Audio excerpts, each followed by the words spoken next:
নমস্কার, মাম্পির রান্নাঘর। আজকে আমি বানাবো গোলমরিচ দিয়ে ছোট আলুর দম। প্রথমে আমি আলুটাকে সিদ্ধ করে নিয়েছি। আলুগুলো সিদ্ধ হয়ে গেছে। এবার আলুগুলোকে একটা একটা করে একটা কাঠি দিয়ে ফুটো করে দিতে হবে। তার কারণ হচ্ছে যে যাতে মশলাগুলো ঠিকঠাক আলুর ভিতরে ঢোকে।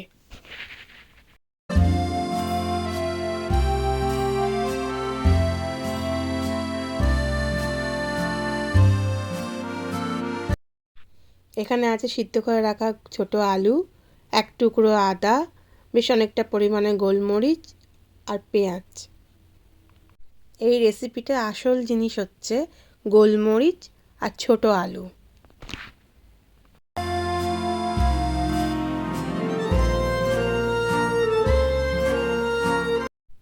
গ্রাইন্ডারে আমি পেঁয়াজ দিয়ে দিলাম। এবার আদাটা দিয়ে দিলাম। এবার গোলমরিচটা দিয়ে দেব। নিয়ে এটাকে আমি পিষে নেব।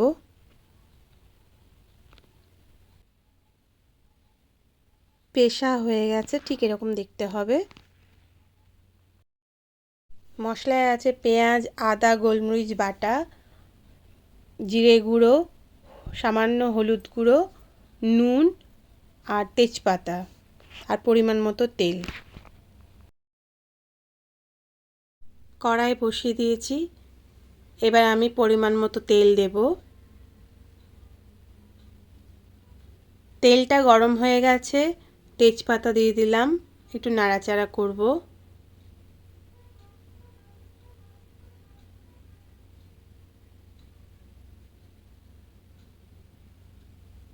এবার আমি বাটা মশলাটা দিয়ে দেব।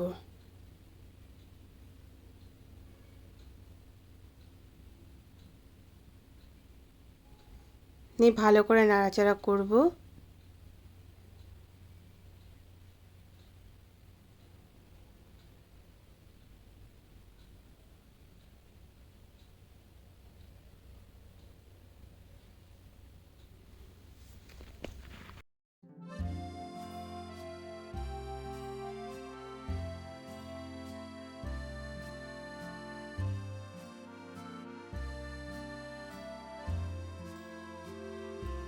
এবার আমি হলুদটা দিয়ে দেব।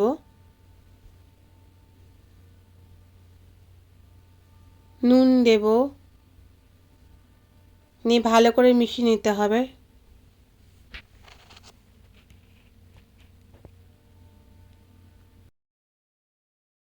এবার আমি জিরে গুঁড়োটা দিয়ে দেব।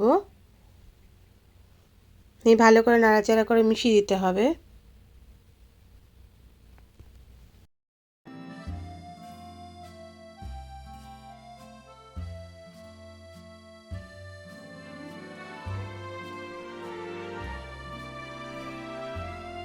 খুব ভালোভাবে মশলাটা কষতে হবে।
ঢাকনা চাপা দিয়ে দিতে হবে, কারণ এটা সময় নিয়ে কষতে হবে।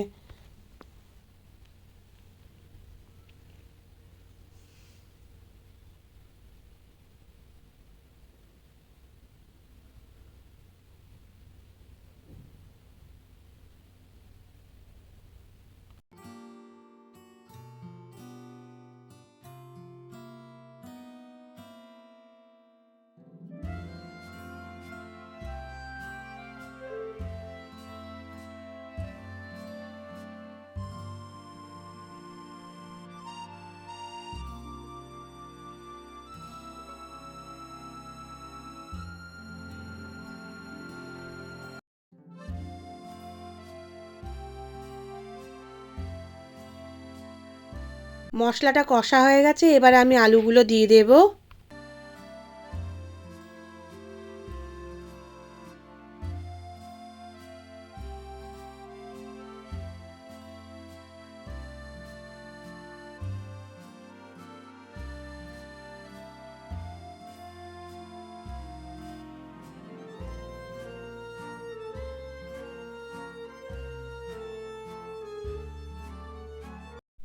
আলুগুলোকে খুব ভালোভাবে কষতে হবে আর ধিমে আঁচে করতে হবে।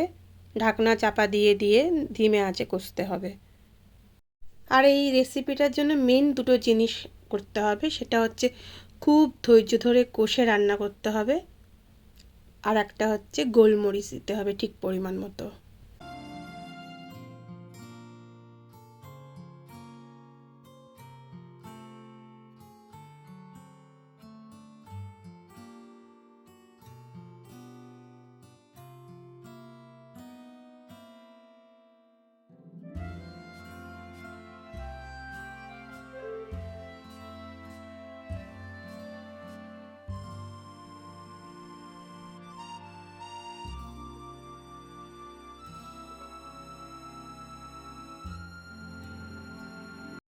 খুব ভালোভাবে কষা হয়ে গেছে, এবার আমি পরিমাণ মতো গরম জল দিয়ে দেব।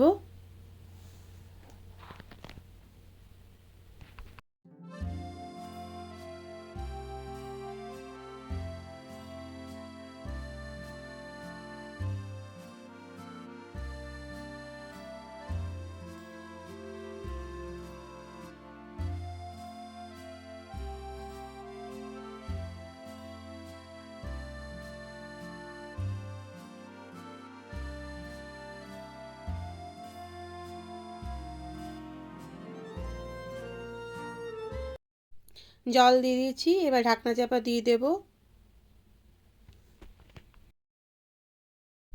মাঝে মাঝে আলুগুলোকে নাড়াচাড়া করে দিতে হবে।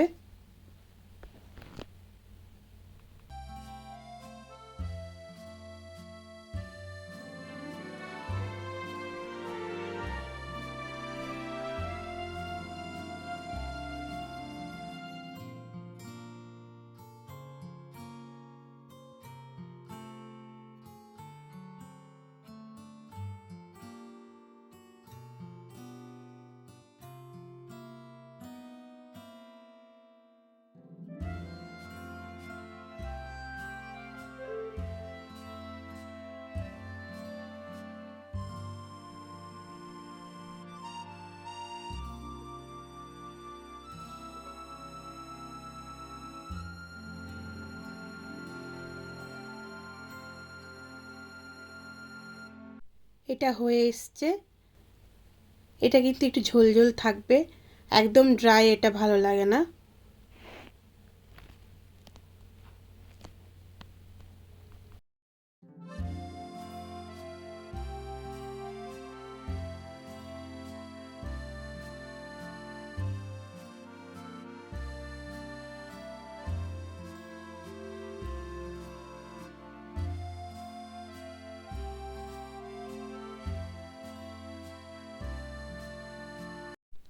হয়ে গেল গোলমরিচ দিয়ে ছোট আলুর দম।